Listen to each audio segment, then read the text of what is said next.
Yes guys, good morning all of you. Now today we continue chapter 1 in commerce, that is your nature, purpose and scope of business. कल का हमारा जो topic था वो business के बारे में था, that was a characteristics of business. Characteristics का दूसरा नाम होता है फीचर्स, तीसरा नाम होता है एस्पेक्ट्स. ठीक है, इंग्लिश अच्छा कर रही है. So now economic objectives. ठीक है, सॉरी, आज का जो हमारा टॉपिक है that is a objectives of business. ठीक है, क्या है हमारा टॉपिक?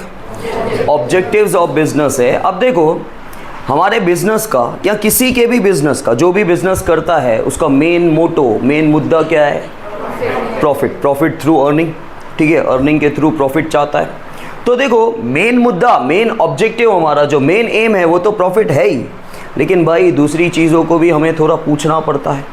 हमें समाज को भी पूछना पड़ता है. क्यों समाज को पूछना पड़ता है? क्योंकि business is a part of society. ठीक है, business is an indivisible part of society. वो सोसाइटी से अलग नहीं हो सकता, वो सोसाइटी के बीचों बीच है. तो बिजनेस की मॉरल ड्यूटी है कि सोसाइटी को हार्म ना पहुँचे. उसके फ़र्ज़ में आता है, उसकी ड्यूटी में आता है, उसकी मॉरल ड्यूटी में आता है कि वो सोसाइटी के लिए कुछ करे. और लोग अब जागरूक हो गए हैं भाई. आप खाली अपना ही चाहोगे, सिर्फ खुद का फ़ायदा देखोगे तो लोग वो भी देखते हैं. ठीक है, लोग ये भी देखते हैं कि भाई ये तो खाली अपना ही देख रहा है, अपना ही स्वार्थ देख रहा है. हम भले वैसे फेयर प्रॉफिट कमाएं और लोगों को भी अच्छी सर्विस दें, समाज के लिए भी कुछ करें तो ठीक है, लेकिन सिर्फ हम बहुत ज़्यादा प्रॉफिट कमाते जा रहे हैं. ठीक है, मैक्सिमम प्रॉफिट कमाते जा रहे हैं और समाज के बारे में कुछ भी नहीं सोच रहे, समाज के लिए कुछ भी नहीं कर रहे, सोसाइटी के लिए, वो भी नहीं चलता है.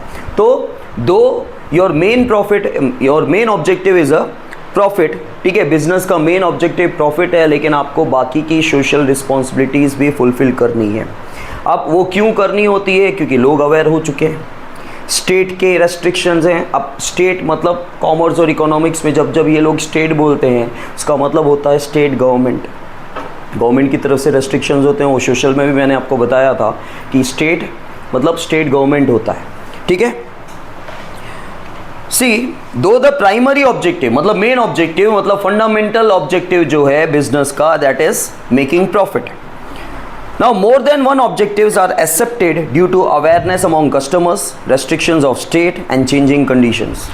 तो वैसे तो हमारा मेन ऑब्जेक्टिव, बिजनेस का मेन ऑब्जेक्टिव ही एक ही होता है, that is to earn profit, to earn reasonable profit. Maximum profit पुराना कॉन्सेप्ट था, आज भी हो तो वही रहा है, लेकिन अब सेंटेंस चेंज हो चुका है कि बिजनेस का मेन एम क्या है? To earn reasonable profit. लेकिन एक से ज़्यादा ऑब्जेक्टिव उन्होंने अब एक्सेप्ट कर रखे हैं. क्यों एक्सेप्ट कर रखे हैं? क्योंकि लोग जागरूक हो गए हैं. ठीक है, स्टेट के रेस्ट्रिक्शंस आ रहे हैं और चेंजिंग कंडीशंस मतलब सर्कमस्टेंसेस वक्त के साथ चेंज होते जा रहे हैं, तो हमको बाकी की चीज़ों का भी ध्यान रखना पड़ता है. ठीक है, भले आपका मेन ऑब्जेक्टिव प्रॉफिट ही है, बिजनेस का मेन ऑब्जेक्टिव चेंज नहीं होने वाला. अगर बिजनेस का मेन ऑब्जेक्टिव जिस दिन चेंज हो गया ना, वो बिजनेस नहीं कहलाएगा. ठीक है, फिर वो समाज सेवा कहलाएगी. अगर मेन ऑब्जेक्टिव उनका सोशल वेलफेयर हो गया, अगर लोगों का वेलफेयर हो गया, वेलफेयर ऑफ द पीपल अगर मेन ऑब्जेक्टिव है, तो वो बिजनेस भी नहीं कहलाएगा. उसके आगे बिजनेस का टैग नहीं लगेगा भाई. जब आप पैसे की बात कर रहे हो, सिर्फ इकोनॉमिक एक्टिविटी की बात कर रहे हो, रिटर्न्स की बात कर रहे हो, मॉनिटरी रिटर्न्स की, मॉनिटरी गेंस की, प्रॉफिट की बात कर रहे हो, तो आपके टैग लग जाता है भाई आप बिजनेस कर रहे हो. लेकिन जब आप समाज सेवा आप बोलते हो, आपसे पूछा जाता है कि आपका मेन उद्देश्य क्या है, तो सबसे पहले अगर आप बोलते हो कि नहीं मेरा मेन उद्देश्य समाज सेवा है, तो फिर आपका बिजनेस का टैग वहाँ से हट जाएगा, सोशल वर्कर का टैग आ जाएगा. अब मुझसे कोई पूछेगा कि आपका मेन ऑब्जेक्टिव क्या है, मैं बोल रहा हूँ समाज सेवा, तो बोलेंगे कैसे समाज सेवा भाई? क्योंकि मैं सामने चार्ज कर रहा हूँ उतना हाई-फाई चार्ज कर रहा हूँ, तो फिर ये समाज सेवा, मेरे बोलने से समाज सेवा नहीं होनी है. ठीक है, अगर आप कर भी रहे हो और आपका मेन ऑब्जेक्टिव वो है, तो फिर वो बिजनेस का टैग आपके यहाँ से हट जाएगा. तो दो प्राइमरी ऑब्जेक्टिव मतलब मेन ऑब्जेक्टिव बिजनेस का प्रॉफिट ही है, टू मेक प्रॉफिट. ठीक है, लेकिन उसके अलावा लोगों के जागरूक हो जाने की वजह से, स्टेट गवर्नमेंट के रेस्ट्रिक्शंस के कारण और बदलते वक्त के साथ हमें दूसरा ऑब्जेक्टिव भी एक्सेप्ट करना होता है. एक से ज़्यादा ऑब्जेक्टिव एक्सेप्ट करना है. Now the objective of business can be divided into two parts, that is economic and social. Economic मतलब related to money. ठीक है, देखो इकोनॉमिक्स सब्जेक्ट होता है इकोनॉमिक मतलब मॉनिटरी, और दूसरा है सोशल, सोशल मतलब सोसाइटी। ठीक है, वही एक तरफ पैसे की बात हो रही है और दूसरी तरफ समाज की बात हो रही है। दो ऑब्जेक्टिव है हमारे। और अब तो रूल भी बन गए हैं भाई। ठीक है, अब तो रूल भी बन गए हैं कि आपका टर्नओवर 5 करोड़ जितना हुआ तो आपको समाज के लिए ये करना पड़ेगा, 5 करोड़ से ऊपर हुआ तो ये करना पड़ेगा, 10 करोड़ से कंपलसरी मैंडेटरी रूल्स आ गए हैं कि जो बिज़नेस चला रहे हैं और उनका टर्नओवर, उनका प्रॉफिट, उनकी इनकम अगर उतनी है, ठीक है, तो उनको समाज के लिए कंपलसरी कुछ ना कुछ करना पड़ता है। समाज के लिए मतलब जैसे आपने गार्डन्स बनवा दिए, ठीक है, या आपने स्कूल्स बनवा दिए, या आपने कहीं नहीं कुछ ना कुछ डोनेट किया समाज के लिए। देखो, इकोनॉमिक ऑब्जेक्टिव्स में पहला है प्रॉफिट। प्रॉफिट ही आना है क्योंकि बिजनेस प्रॉफिट के बिना चलना ही नहीं है। Since a business is an economic activity, a reasonable return on the employed capital must be obtain. क्योंकि बिजनेस एक इकोनॉमिक एक्टिविटी है, आप अपना पैसा बिजनेस में डाल रहे हो, इन्वेस्ट कर रहे हो। देखो, इन्वेस्ट करना या दूसरा वर्ड होता है एम्प्लॉयड। एम्प्लॉयड मतलब आपका पैसा बिजी हो गया, वहाँ पे एंगेज हो गया। इन्वेस्टेड का मतलब क्या होता है, आपने जब मार्केट में इन्वेस्टमेंट किया होता है, जब आपने कोई एफडी कर दी या शेयर्स खरीद लिए, तो आपका पैसा फ्री नहीं है, वो एंगेज हो गया, वो बिज़ी हो गया, वो एम्प्लॉयड हो गया, वो इन्वेस्ट हो गया। ये अलग अलग वर्ड्स अलग अलग समय पे यूज़ होते रहेंगे। समझ में आया? तो बट ऑब्वियस है कि आप एक रिस्क ले रहे हो, बिजनेस इज़ अ रिस्क। आप पैसा इन्वेस्ट कर रहे हो, आप रिस्क ले रहे हो, तो उस रिस्क का रिवॉर्ड है आपके। जो प्रॉफिट आपको मिल रहा है, जो रिटर्न्स, जो इनकम आपकी जनरेट हो रही है, वो क्या है? रिवॉर्ड। ठीक है, आप खतरों की खिलाड़ी हो गई।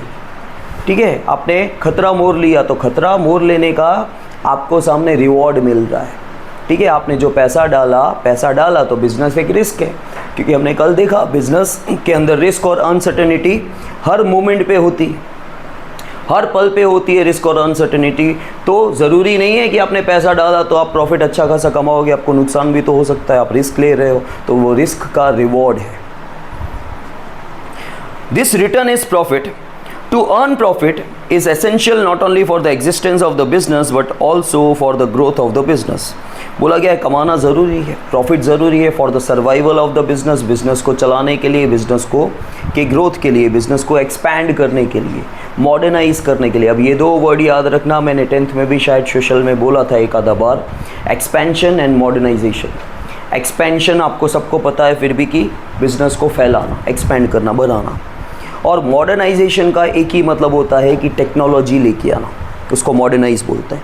ठीक है, जब जब एक्सपेंशन होता है ज़्यादातर उसमें मॉडर्नाइजेशन आता ही है, टेक्नोलॉजी भी आती है। सो प्रॉफिट क्या है? एक मोटिवेटिंग फोर्स है, आपको मोटिवेट करता है, काम कर और काम कर। ठीक है, जिस दिन एडमिशन्स होने वाले होते हैं, फीस आने वाली होती है, मेरी आँख खुल जाती है सुबह फटाक से, अच्छे से, जल्दी ही खुल जाती है। आज तो जाऊँगा ही, वैसे भी आता ही हूँ, लेकिन ये एक पर्सनल एक्सपीरियंस है आपको, और मैं सच बोल रहा हूँ, मस्ती नहीं कर रहा हूँ। जिस दिन सैलरी मिलने वाली होगी एम्प्लॉय को, उस दिन वो जाएगा ही जाएगा। देखो, बहुत कम लोग होते हैं वो ऐसा सोचेंगे कहाँ भाग जाना है भाई, आज नहीं तो कल मिल जाना है। और सबके विचार अलग अलग है। जैसे मैंने अपना बताया कि एक वो मोटिवेटिंग फोर्स होता है, ठीक है, और काफ़ी लोगों को होता है। मैं ऐसा नहीं बोलता कि पैसा चला जाएगा, लेकिन जब सही समय पे आ रहा है तो उसको स्वीकार करना भी होता है। क्योंकि देखो, काफ़ी बार ऐसा भी होता है, भाई आज ये लेके आई, अब फीस लेके आई, मैंने आज नहीं ली, ये भूल गई, मैंने पूछना भी भूल गया। अब हो सकता है उस पैसों की ज़रूरत घर पे पड़ जाए आज का आज ही, ठीक है, फिर वो टुकड़ों में तो देंगे नहीं। अब हो सकता है कि फिर वो 5 दिन लेट हो, और हो सकता है कि उस दिन मुझे ज़रूरत नहीं थी लेकिन मुझे 2 दिन के बाद ज़रूरत होती। अब मैं वहाँ पे अटक गया हल। ठीक है, तो हर चीज़ अलग अलग होती है, हर किसी का सोचना अलग अलग होता है। सो प्रॉफिट एक मोटिवेटिंग फोर्स है। It is a barometer of efficiency and the life blood of the business. ये भी हमने देखा कि वो बैरोमीटर है, वो इंस्ट्रूमेंट है। क्यों इंस्ट्रूमेंट है? क्योंकि प्रॉफिट से आपका बिजनेस का परफॉर्मेंस मेजर होता है। प्रॉफिट अच्छा मतलब बिजनेस अच्छा चल रहा है। और ये क्या है? ये लाइफ ब्लड है। ठीक है, बिजनेस के अंदर कैपिटल का, प्रॉफिट का होना बहुत ज़रूरी है। वो खून की तरह दौड़ता है, वो जहाँ रुक जाएगा या बंद हो जाएगा तो बिजनेस मर जाएगा।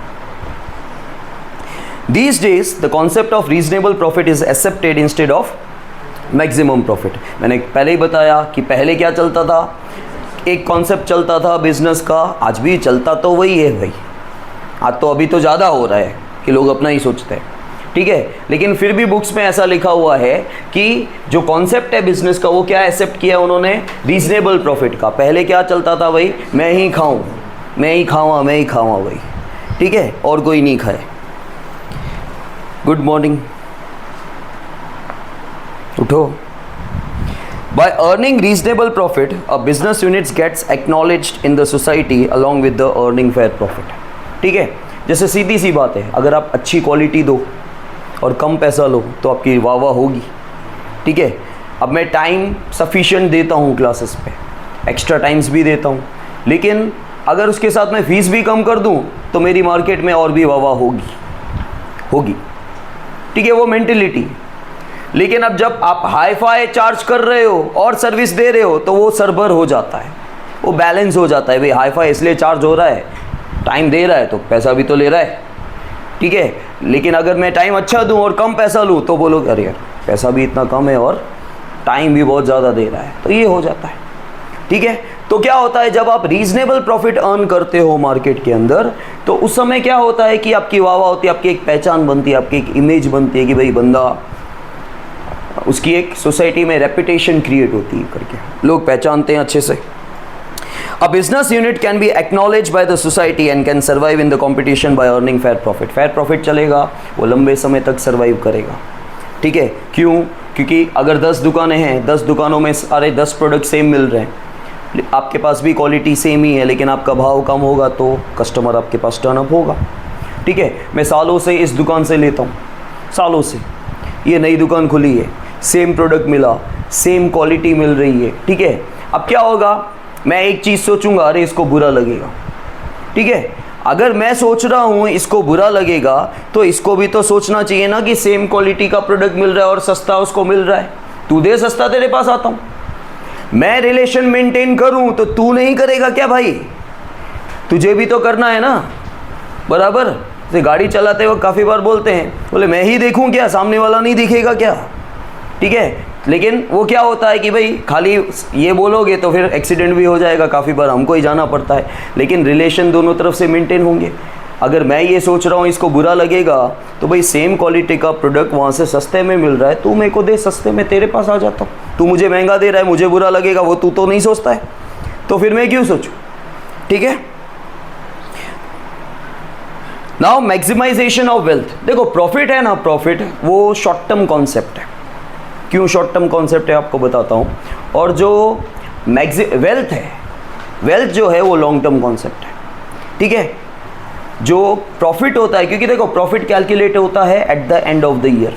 At the end of the year मतलब अब अकाउंट्स चालू हो गया, महीने महीने का कैलकुलेशन नहीं होता भाई, इंटरनली होता है वाले सब कुछ, ठीक है। महीने महीने क्या 15 दिन में भी हो जाता होगा, 7 दिन में भी हो जाता होगा, लेकिन अकाउंट्स आपको हमेशा 12 मंथ्स का पिक्चर देता है, वो याद रख लेना। इसलिए at the end of the year, और पृथ्वी लोक पे 12 मंथ्स मतलब 1 साल होता है, 1 साल मतलब 12 महीने, उससे कम नहीं होते, इससे ज़्यादा नहीं होते। तो जब मैं ईयर की बात कर रहा हूँ मतलब वहाँ पे 12 मंथ्स ही आते हैं करके। See the objective of profit is a short term concept related with the annual income of the business. हम प्रॉफिट की जब बात कर रहे हैं मतलब हम एनुअल इनकम, एनुअल मतलब साल, पर एनम, एनुअल, एनुअली, ठीक है, मतलब साल, 12 मंथ्स की खाली बात कर रहे हैं।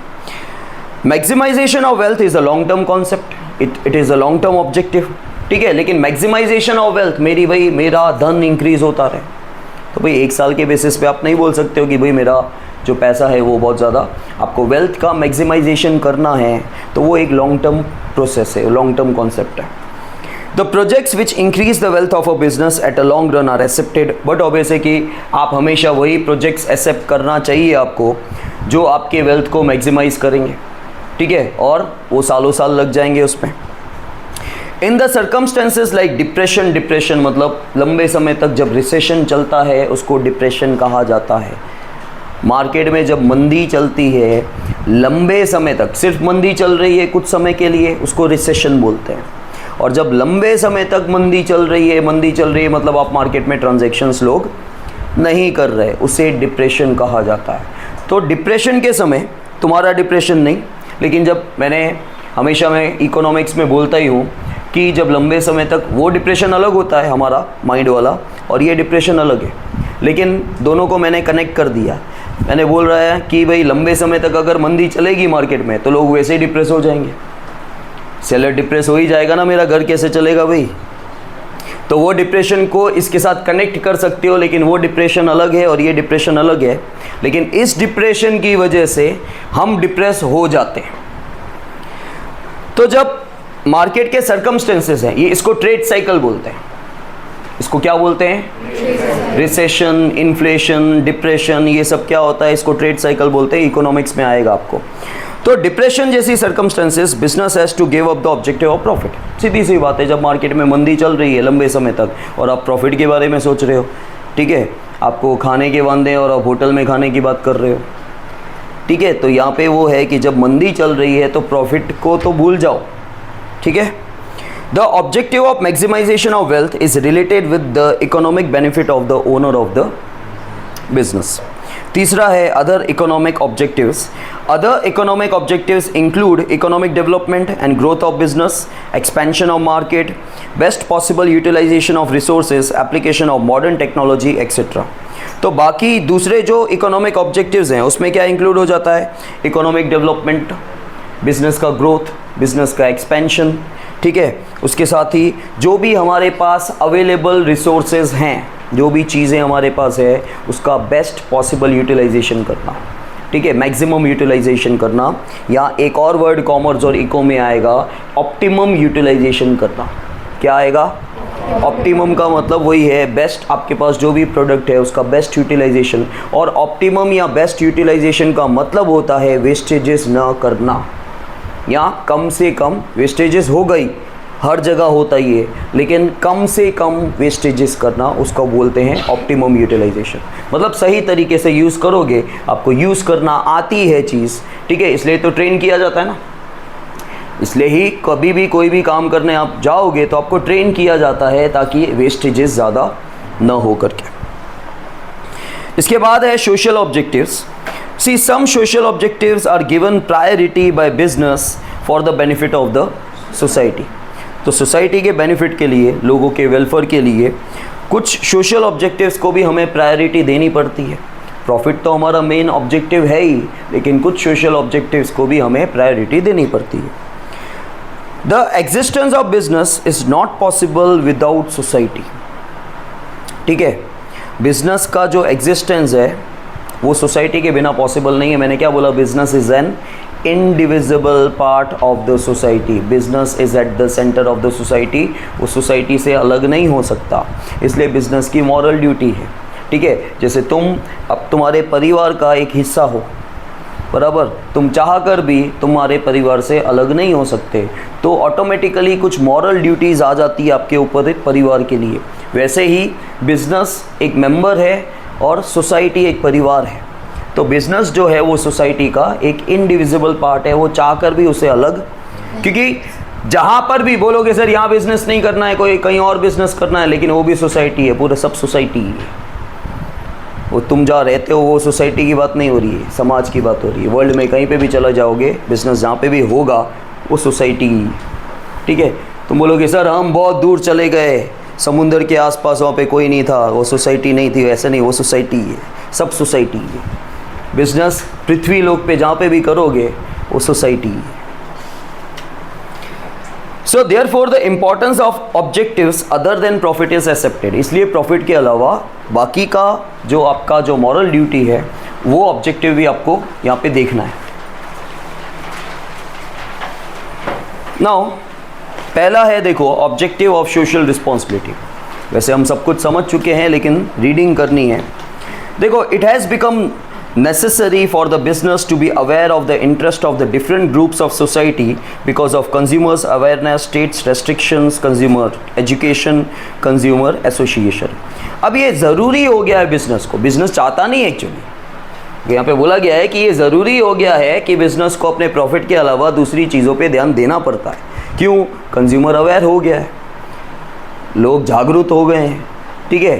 स्टेट गवर्नमेंट ने रेस्ट्रिक्शंस डाल के रखे हैं, circumstance time to time change होते रहते हैं, कस्टमर आजकल एजुकेट हो गया है, कंज्यूमर की फोरम बन चुकी है, एसोसिएशन बन चुका है। तो ये सारी चीज़ों की वजह से बिजनेस खाली प्रॉफिट लेके नहीं चल सकता भाई, ठीक है, प्रॉफिट लेके नहीं चल सकता, उसको दूसरी चीज़ों पे, समाज की चीज़ों पे ध्यान देना ही होगा, ठीक है। और समाज को हार्म नहीं होना चाहिए सबसे पहले आपके बिजनेस से, क्योंकि समाज के अंदर ये तरह तरह के लोग बैठे, different groups of people are there, और हर तरह के लोगों का इंटरेस्ट अलग होता है। हर क्लास का इंटरेस्ट मतलब उनका एक तरह से जो मतलब वो जो चाहते हैं, ठीक है, उनकी जो डिज़ायर्स है सबकी अलग अलग है। ये जितने भी लोग हैं समाज के अंदर जो बैठे हैं और जो बिजनेस के साथ कनेक्टेड हैं, ठीक है, there are various group of people in the society, और जो बंदे बिजनेस के साथ कनेक्टेड होते हैं उन्हें हम लोग स्टेक होल्डर्स कहते हैं।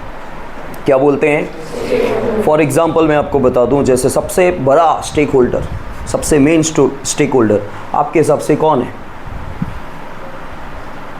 बिजनेस से जुड़ा हुआ सबसे बड़ा स्टेक होल्डर, अब आप ओनर नहीं बोलना क्योंकि ओनर तो खुद बिजनेस चला रहा है। आपके बिजनेस किसके बेसिस पे चलता है? देखो, प्रॉफिट इंसान नहीं है। किसने कुछ बोला पीछे? अलग अलग जवाब कुछ आए पीछे से। कंज्यूमर, ठीक है, कस्टमर। तो ग्राहक जो है ना सबसे बड़ा स्टेक होल्डर है, ठीक है। फिर क्रेडिटर्स जो बिजनेस में पैसा देते हैं उधार, इन्वेस्टर्स, ठीक है, गवर्नमेंट अथॉरिटीज़, टैक्स अथॉरिटीज़, जो भी बिजनेस से कनेक्टेड है, जो भी बिजनेस से कनेक्टेड है, गवर्नमेंट भी बिजनेस से कनेक्टेड है। कैसे? क्यों? नहीं, वो टैक्स अथॉरिटी हो गए, चलो वो भी सरकारी डिपार्टमेंट ही है, लेकिन अलग से गवर्नमेंट भी। क्यों? देखो, आप खाली सही आंसर दोगे ऐसा नहीं है। मैंने क्या बोला, जब मैं पहली बार आपसे कुछ पूछ रहा हूं तो मैं आपके व्यूज़ पूछ रहा हूं, आपको जो समझ में आता है वो बोलो। मैं कहाँ बोल रहा हूँ, सही बोलो। कैसे?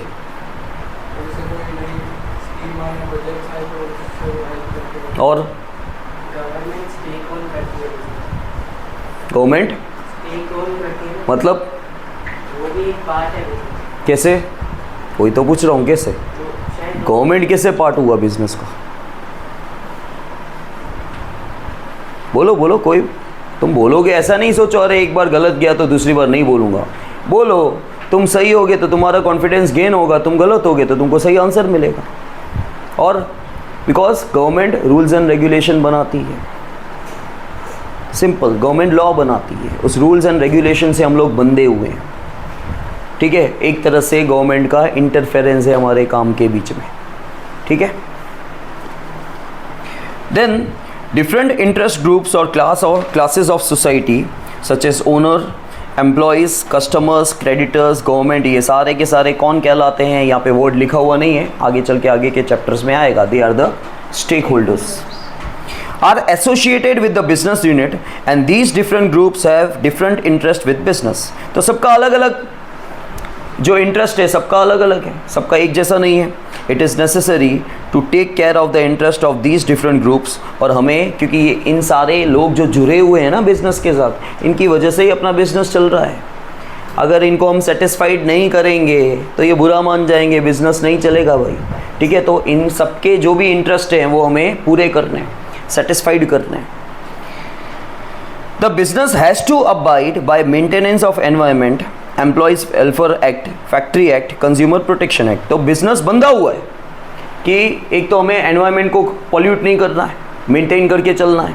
फिर हमारे तरह तरह के एक्ट बने हुए हैं, कंज्यूमर एक्ट बना हुआ है, एम्प्लॉयज़ वेलफेयर एक्ट बना हुआ है। भाई एम्प्लॉय से भी हम बहुत ज़्यादा टॉर्चर करते हैं, ज़्यादा काम लेते हैं, कम पैसा देते हैं, ठीक है, तो उनके लिए भी कानून बना हुआ है। फैक्ट्री के लिए कानून बना हुआ है, ठीक है। कंज्यूमर प्रोटेक्शन एक्ट और कंज्यूमर प्रोटेक्शन एक्ट बना हुआ है 1986 पे, जब मैं पैदा हुआ था तो तब कंज्यूमर प्रोटेक्शन एक्ट बना था, याद रखना। वो आगे वैसे भी ये डेट पूछी जाती है, लास्ट के चैप्टर्स में है आपको।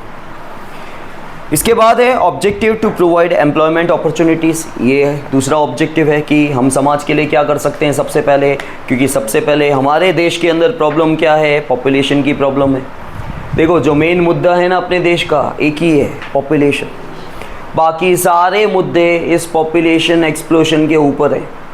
आप बोलोगे सर हमारे देश में बेरोज़गारी है, नौकरियां कम है, पॉपुलेशन की वजह से। आप बोलोगे सर हमारे देश में गरीबी है, पॉवर्टी है, पॉपुलेशन की वजह से। आप बोलोगे सर एजुकेशन उतनी नहीं है, पॉपुलेशन की वजह से। ठीक है, लिटरेसी मतलब इनकम जनरेट नहीं हो रही है, पॉपुलेशन की वजह से, क्योंकि पॉपुलेशन ज़्यादा है। सरकार एम्प्लॉयमेंट अपॉर्चुनिटीज़ निकालती हैं, ऐसा नहीं है कि सरकार एम्प्लॉयमेंट अपॉर्चुनिटीज़ नहीं निकाल रही है, लेकिन मैंने आपको पहले भी समझाया था कि क्या होता है कि यहाँ पे सरकार ने एक नौकरी निकाली ना, यहाँ पे 100 बच्चे पैदा हो गए, तो 100 में से कोई एक इंसान को नौकरी मिलेगी, बाकी क्योंकि अब क्या हो गया है, डेथ रेट कम हो गया है, मेडिकल सुविधाएं हमारे पास ज़्यादा है, तो लोग पैदा तो ज़्यादा हो रहे हैं, बच्चे ज़्यादा पैदा हो रहे हैं, लेकिन उनका डेथ रेट उतना नहीं है। और अभी हमारी लॉन्गेविटी जो है, ठीक है, वो एवरेज क्या है, 70 ईयर्स। ठीक है, 1951 में 45 के आसपास था, अभी 70 ईयर्स तक आम इंसान जी लेता है, ये जो रिकॉर्ड्स बता रहे हैं करके। ठीक है, तो क्या हो रहा है, डेथ रेट हमारा कम हो गया है, तो लोग ज़्यादा हो गए हैं, लोग ज़्यादा हो गए हैं, इसलिए काम नहीं मिल रहा है, काम नहीं मिल रहा है तो इनकम जनरेट नहीं हो रही है, इनकम जनरेट नहीं हो रही है तो लोग गरीब का गरीब रह रहा है। समझ में आया? और जब इनकम जनरेट नहीं होती है तो हमारी लाइफ के बहुत सारी चीज़ें नहीं होती है, फिर से एजुकेशन नहीं होगी, हमारी नीड्स फुलफिल नहीं होगी। ठीक है, the unemployment ratio is increasing day by day. अब देखो, अनएम्प्लॉयमेंट रेशियो हमेशा यहाँ पे लिखा होता है अनएम्प्लॉयमेंट के बारे में कि वो इंक्रीज हो रहा है। क्यों इंक्रीज हो रहा है भाई? क्योंकि पॉपुलेशन बहुत बढ़ गया है। Some business units are established with objective to create new opportunities of employment. तो कुछ बिजनेस यूनिट्स जो हैं, बिजनेस को बिजनेस यूनिट्स कहा जाता है या खाली यूनिट्स भी बोलते हैं, मतलब बिजनेस है। तो कुछ बिजनेस यूनिट का ये ऑब्जेक्टिव रहता है कि वो न्यू अपॉर्चुनिटीज़ एम्प्लॉयड की क्रिएट करे। देखो, तुम काफ़ी बार ऐसा सोचते होंगे कुछ बच्चे कि सर 1951 के बाद तो इतनी पॉपुलेशन नहीं थी, खाली 36.1 करोड़ थी 1951 में। ठीक है, तो तब तो पॉपुलेशन ज़्यादा नहीं थी, लेकिन तब डेवलपमेंट नहीं था अपने। ठीक है, तब कोई अपॉर्चुनिटीज़ ही क्रिएट नहीं हो रही थी। अब अपॉर्चुनिटीज़ क्रिएट हो रही है, हम काफ़ी आगे बढ़ चुके हैं, लेकिन लोग काफ़ी ज़्यादा बढ़ चुके हैं। अगर लोग कम होते हैं ना, कोई भी समस्या हमारे देश के अंदर नहीं होती।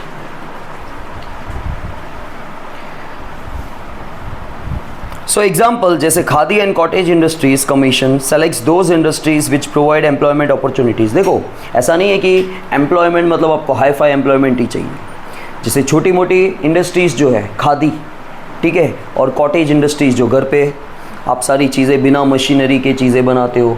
ठीक है, अचार पापड़ जेठालाल, ठीक है, फिर ये घुंघरे बनते हैं तुम्हारे। ठीक है, ये सब क्या है, घर पे बनते हैं, बिना कोई मशीनरी के बनते हैं, थेपले बनते हैं।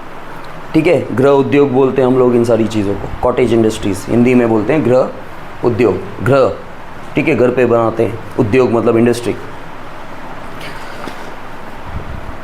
Now preference is given to the establishment of business units in backward areas to provide employment to unemployed. और बैकवर्ड एरियाज में, गांव वगैरह में, ठीक है, वहाँ पे क्या होता है, ज़्यादातर गांव वगैरह में इंडस्ट्रीज़ नहीं होती, और गांव वगैरह में ज़्यादातर क्या होता है, डिस्गाइज्ड अनएम्प्लॉयमेंट होता है। क्या होता है? क्योंकि गांव में एक ही चीज़ चलती है, दैट इज़ एग्रीकल्चर। ठीक है, एग्रीकल्चर में जितने लोगों का काम होता है उससे ज़्यादा लोग वहाँ पे काम कर रहे होते हैं। अब मैं आपको थोड़ा सा टॉपिक एलिब्रेट कर देता हूँ जल्दी जल्दी। देखो, डिस्गाइज्ड का मतलब सबसे पहले होता है नकाब। नकाब का मतलब होता है अंदर आप कुछ और दिख कुछ। डिस्गाइज का मेन मतलब ये याद रखना, लाइफ में हर जगह यहाँ पे यूज़ होगा। डिस्गाइज का मतलब होता है कि दिख कुछ रहा है कुछ और। ठीक है, अब ये डिस्गाइज्ड अनएम्प्लॉयमेंट के साथ क्यों आया है, और ज़्यादातर डिस्गाइज्ड अनएम्प्लॉयमेंट आपका आता है एग्रीकल्चर में। और एग्रीकल्चर में एग्जांपल क्या है कि ये तुम्हारा एक खेत है, ये तुम्हारा एक खेत है, और खेत में एक मेंबर में एक परिवार में, एक फैमिली में 10 लोग हैं, और खेत में काम इतना ही है कि 4 लोग काम कर सके, और बाकी के 6 लोगों के पास वैसे ही घर के लोगों के पास काम नहीं है। ठीक है, तो यहाँ पे जो 4 लोग काम कर रहे हैं और जितना प्रोडक्शन कर रहे हैं, ठीक है, बाकी के 10 लोग क्या कर रहे हैं, अगर बाकी के 10 लोग भी यहाँ पे काम कर रहे हैं, प्रोडक्शन इंक्रीज नहीं हो रहा है, प्रोडक्शन इंक्रीज।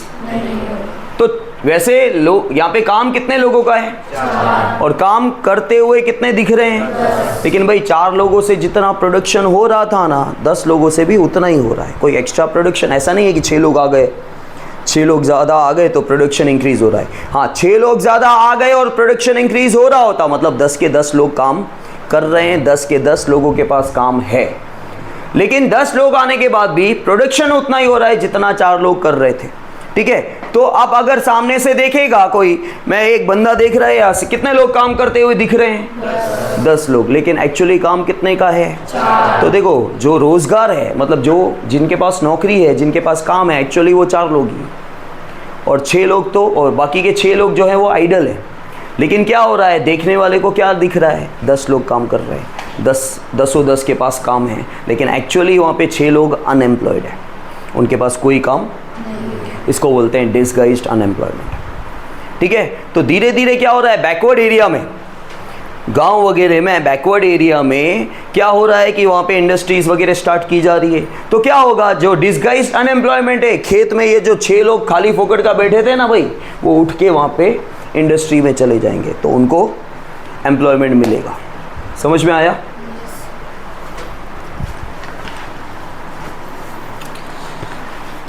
इसके बाद देखो, objectives to provide quality goods and service. अब बताओ वैसे कि आप दिन ब दिन जब क्वालिटी आप अगर प्रोवाइड नहीं कर रहे हो तो आप अच्छा चार्ज भी नहीं कर सकोगे। It is the objective to provide quality goods and service in order to make them easily available to the people of society so that they can satisfy their needs. हमेशा हमें आजकल क्या चाहिए होता है, हमें क्वालिटी गुड्स चाहिए होते हैं, हमें क्वालिटी सर्विस चाहिए होती है। हमारा ये, अगर जिसके पास पैसा है वो लेगा 10 रुपया ज़्यादा ले ले, लेकिन हमको क्वालिटी अच्छी चाहिए। The units manufacturing spices used in cooking, cold drinks, food products have to maintain the standard of high quality. जो भी खाने पीने की चीज़ें, जो भी बिजनेस यूनिट्स बना रहे हैं, उनको अपनी क्वालिटी मेंटेन करनी पड़ती है।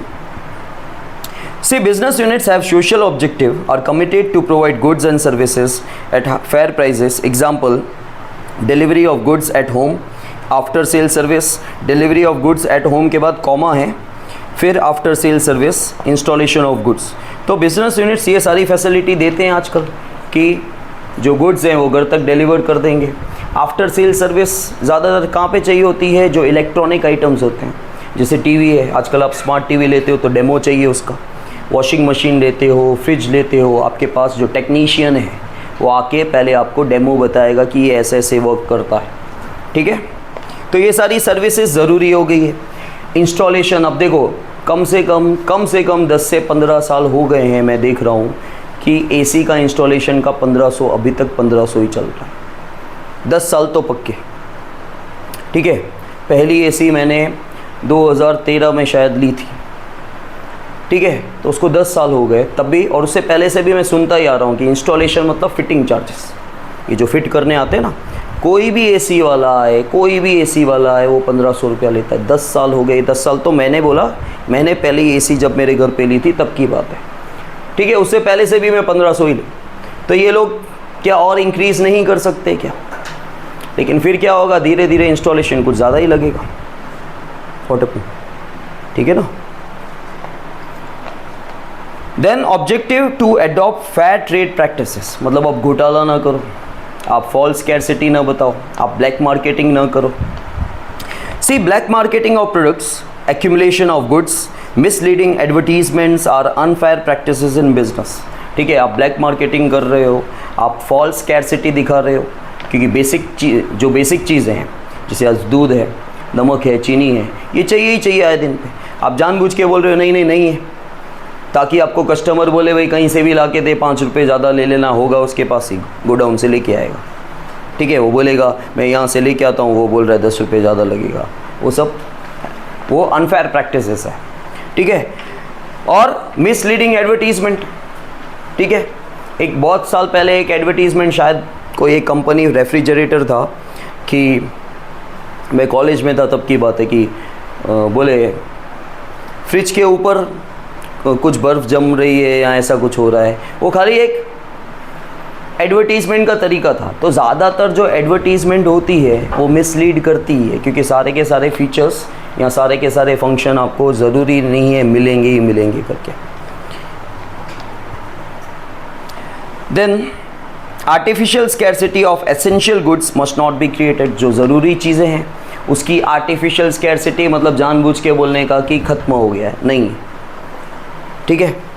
जैसे अगर मैं रेगुलरली कहीं से कोई चीज़ ले रहा हूँ, सपोज़ मैं दूध वगैरह डेली का डेली ले रहा हूँ, अब उसे ऐसा है कि भाई रोज़ रात को मैं देर तक न बेचूं, तो हर एक कस्टमर को वो क्या बोल सकता है, वो बोल सकता है बंदा कि भाई 8 बजे ख़त्म हो जाएगा,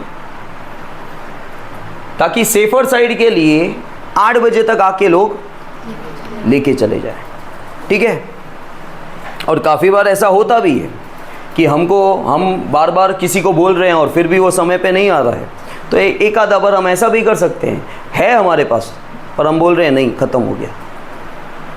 दूसरे दिन भी फिर लेट आया, बोले ख़त्म हो गया, ताकि जो मैं चाहता हूँ कि वो 8 बजे तक आ जाए, अब उसको लेना है यहाँ से तो 8 बजे तक आ जाएगा, और मुझे बेचने की ज़्यादा है तो मैं उसको 10 बजे भी दूंगा, लेकिन मुझे नहीं पड़ी है 8 बजे ख़त्म हो गया, ठीक है।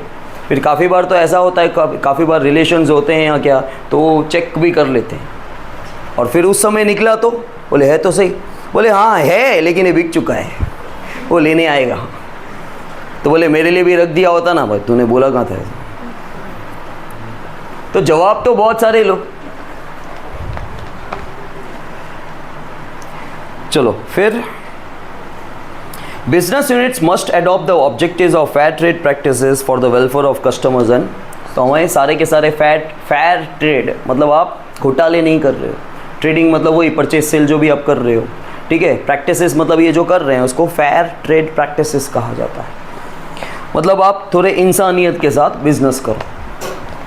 Then other objectives, other social objectives are, पहला है to establish special identity in society. आप स्पेशल आइडेंटिटी सोसाइटी में कैसे बनेगी, जब सोसाइटी के लिए कुछ अच्छा करोगे तो ना।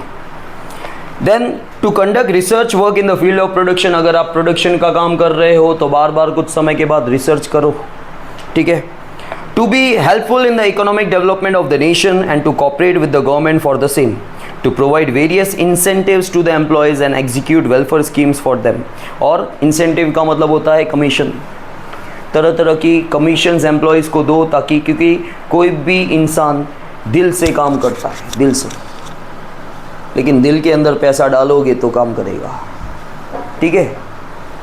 कोई भी इंसान दिल से काम करता है लेकिन वो दिल भरा होना चाहिए, दुख से नहीं पैसे से, ठीक है। तो वो पैसा डालना ज़रूरी है, ठीक है। ये क्या है, एक लालच है। आज तुम मार्केट में चले जाओ, बैंकिंग सेक्टर में चले जाओ, इंश्योरेंस के सेक्टर में चले जाओ, पगार तो 20,000 है, कमीशन 1.5 लाख रुपया है, तो दौड़ेंगे ना, अपने आप दौड़ेगा। 20,000 में नहीं दौड़ेगा इंसान, 20,000 में नहीं दौड़ेगा, वो बोलेगा 20,000 की नौकरी कहीं और भी मिल जाएगी। दौड़ क्यों रहा है, कमीशन, उसको इंसेंटिव बोलते हैं मार्केट में, इंसेंटिव के लिए। और लिटरली तो मार्केट में जैसे ही जाओगे, जैसे 12th ख़त्म हो तुम्हारे दिमाग में भी आएगा, ठीक है। मार्केट में आप देखोगे जो सालों से लोग बैठे हैं 1.5 लाख 2 लाख 2.5 लाख रुपया कमा रहे हैं, कमीशन, कमीशन, कुछ नहीं करना है उनको, नीचे वाले काम कर रहे हैं, ऊपर तक कमीशन मिल रहा है करके, अच्छा खासा बैठे बिठाए।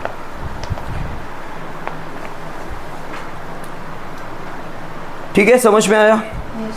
और execute welfare schemes for them, मतलब वही एम्प्लॉयज़ के लिए आप अलग अलग स्कीम्स रखो कि भाई चलो उनको रहने के लिए क्वार्टर दे दिया, ट्रांसपोर्टेशन दे दिया, मेडिकल दे दिया, बच्चों की स्कूल की फ़ीस दे दी, काजू बादाम दे दिया, अलग अलग सब लोग देते हैं। इफ़को है, काजू बाजू भी देता है, दिवाली पे बहुत सारे काजू बादाम देता है,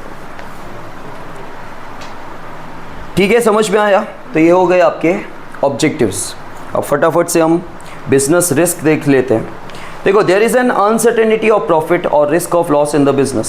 the uncertain events of the future affects the profit, thus it can be said that profit is a reward against business risk. तो मैंने पहले ही आपको बता दिया कि प्रॉफिट क्या है, एक रिवॉर्ड है। आप जो रिस्क ले रहे हो उसके लिए आपको एक तोहफा मिल रहा है। There are 2 types of risk in business, that is a natural risk and man made risk. वो भी मैंने आपको वैसे बता दिया है कि नेचुरल, कुदरती, सुनामी, अर्थक्वेक जो हम इंसान की वजह से नहीं हो रही है, और जो मैन मेड रिस्क है वो इंसान की वजह से हो रही है। जैसे आप स्ट्राइक कर देते हो, आग लग जाना, ठीक है, एक्सीडेंट्स होना, चोरी हो जाना, लूट हो जाना। So natural risks like earthquake, flood, etc. hinder the growth of the business and destroy or damage the assets of the business. The business has no control over natural risk. जैसे पिछली बार तूफान आया तो 5-6 दिन के लिए तो सबका काम बंद हो गया था, वो हमारी एसेट्स को भी बर्बाद कर रहा है, ठीक है। ट्यूशन के बोर्ड निकल के पता नहीं कहाँ चले गए थे, तो वो हमारी एसेट्स को भी बर्बाद कर रहा है, सीधी सी बात है। Then man made risk also hinders the development of business. Hinder मतलब रुकावट, ठीक है। हर्डल, हिंडर मतलब रुकावट, जो आपके काम के बीच में आ रहा है, रोक रहा है। And as a result business has to suffer the loss. These risk are, सबसे पहले आ जाता है स्ट्राइक ऑफ एम्प्लॉयज़, ठीक है, change in technology, change in taste and demand of customers, political instability, risk of competitions in market and so on. तो employ strike पे चले जाते हैं, टेक्नोलॉजी चेंज हो जाती है, लोगों की डिमांड कभी भी चेंज हो जा रही है, लोगों की लाइक्स डिसलाइक्स प्रेफरेंस जो है, आज ये अच्छा लग रहा है कल कोई वो, तो भाई आज ये अच्छा लग रहा था, उसका जो प्रोडक्शन किया, लेकिन 2 महीने में तुम्हारा टेस्ट चेंज हो गया, तो वो प्रोडक्शन कहाँ जाएगा फिर, इसलिए तो वो स्टॉक क्लियर करते हैं, सेल वेल में निकालने की कोशिश करते हैं, ठीक है। पॉलिटिकल इंस्टेबिलिटी का मतलब होता है रूल्स एंड रेगुलेशन गवर्नमेंट कभी भी चेंज कर देती है, ठीक है। और मार्केट में नई नई दुकानें खुलती जा रही है, तो आपको कंपटीशन फेस करने को मिल रहा है, और बहुत सारी चीज़ें हैं। Then causes of business risk, सबसे पहले है change in technology. These changes are necessary in production method due to invention in technology. New technology is to be adopted to produce high quality goods. New machineries have to be installed for the replacement of the old machineries. तो यहाँ पे बोला गया है कि changes production में ज़रूरी है, और नई टेक्नोलॉजी जब आती है तो प्रोडक्शन में चेंजेस भी आते ही हैं, और नई मशीनरी जो है वो पुरानी मशीनरी को रिप्लेस करती हैं।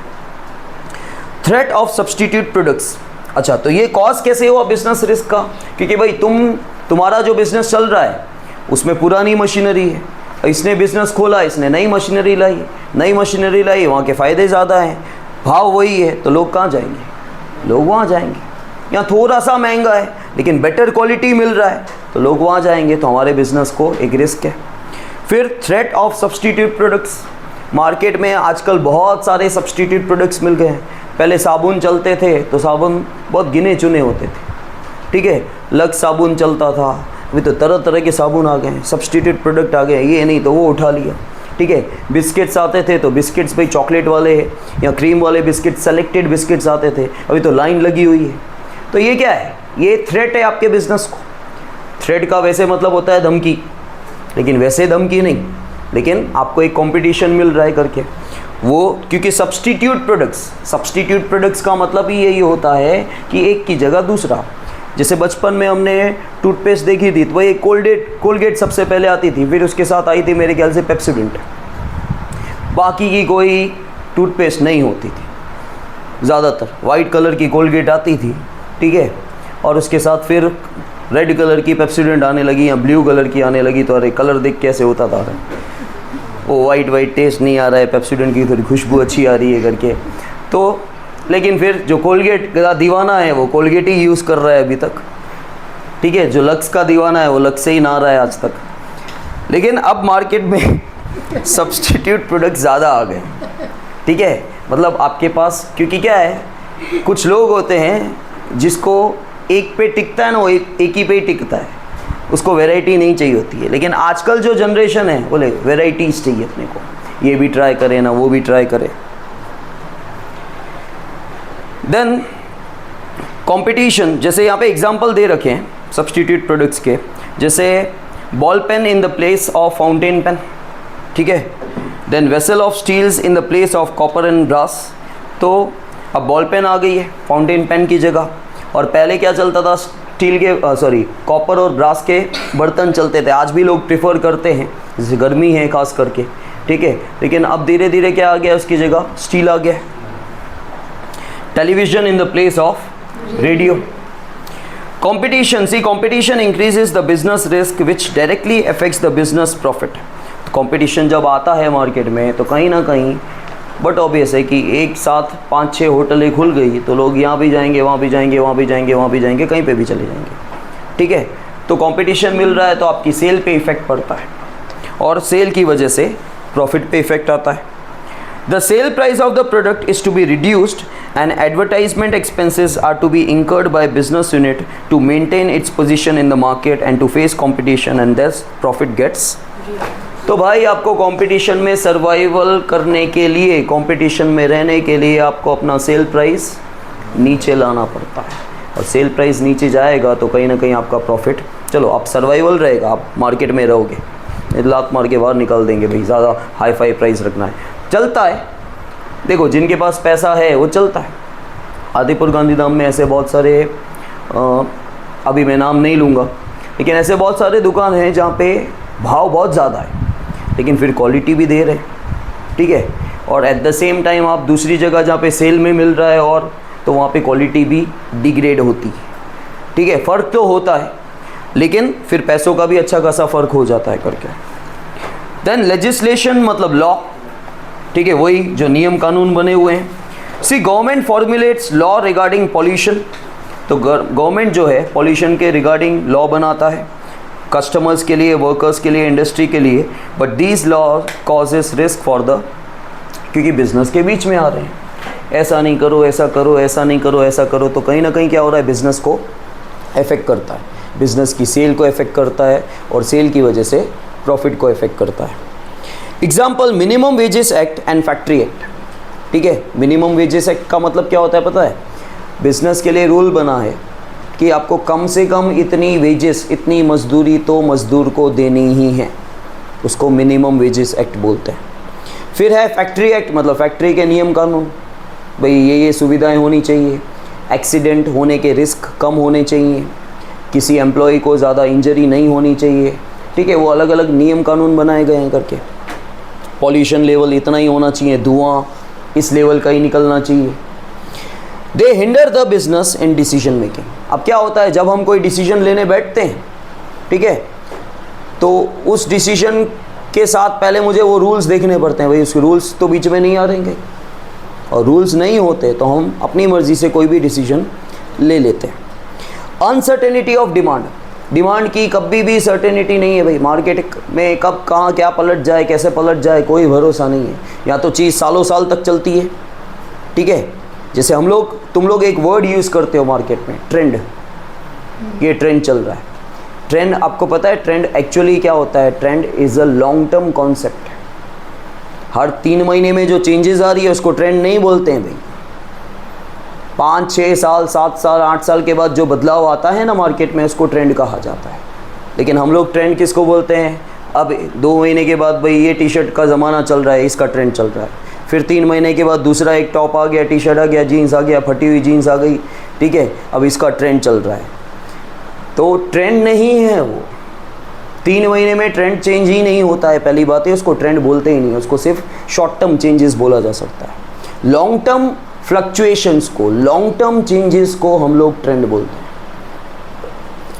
तो uncertainty of demand for the product creates the risk for the business, क्योंकि changes in customers income, taste, product price, inflation etcetera creates uncertainty for demand which affects the profit of the. भाई हमने पिछले काफ़ी महीनों से market का सर्वे किया और वो सर्वे के बेसिस पे हमने प्रोडक्शन करना चालू किया, हमने प्रोडक्शन इतना कर दिया अब लोगों की टेस्ट चेंज हो गई, बोले मेरे को ये नहीं चाहिए, तो वो प्रोडक्शन कहाँ जाएगा, ठीक है, तो कहीं ना कहीं जो आपका प्रेफरेंस, आपकी टेस्ट, आपकी हैबिट्स, आपके लाइक्स, ये चेंज होने के कारण वो बिज़नेस की सेल को इफ़ेक्ट करता है और सेल की वजह से प्रॉफिट पे इफेक्ट आता है। Then physical risk, these damage to the assets which are utilized in business creates physical risk, non functioning of machinery and equipments, damages in transit of goods creates physical risk. तो बोला गया है जो भी assets business में use हो रही है, जब वो डैमेज होती है उसे फिजिकल रिस्क कहा जाता है। जैसे मशीनरी परी भी तो ख़राब हो जाती है, इक्विपमेंट्स वगैरह आप नहीं चलाओगे तो, ठीक है, जैसे पहले की गाड़ियाँ आती थी तो पहले की गाड़ी को हर दिन चालू करना पड़ता था एक बार, भले चलाओ कि ना चलाओ, नहीं तो वो बंद हो जाएगी, ठीक है, लेकिन आजकल ऐसा नहीं है क्योंकि टेक्नोलॉजी चेंज हो चुकी है करके। और जैसे आप गुड्स को ट्रांजिट करते हो मतलब ट्रांसफ़र करते हो, उसको ट्रांजिट को ट्रांसफ़र को ट्रांजिट बोलते हैं, तो उस समय भी भाई एक्सीडेंट हो जाना वगैरह, तो गुड्स डैमेज हो सकते हैं, तो इन सब को क्या बोलते हैं, और वैसे भी हमेशा याद रखना, जब गुड्स का, प्रोडक्ट्स का एक जगह से दूसरी जगह मूवमेंट होता है, वहाँ पे पूरे चांसेस होते हैं डैमेज होने के, एक्सीडेंट होने के, ठीक है। तो वो सब क्या है, फिजिकल रिस्क है। समझ में आया? क्लियर? ओके।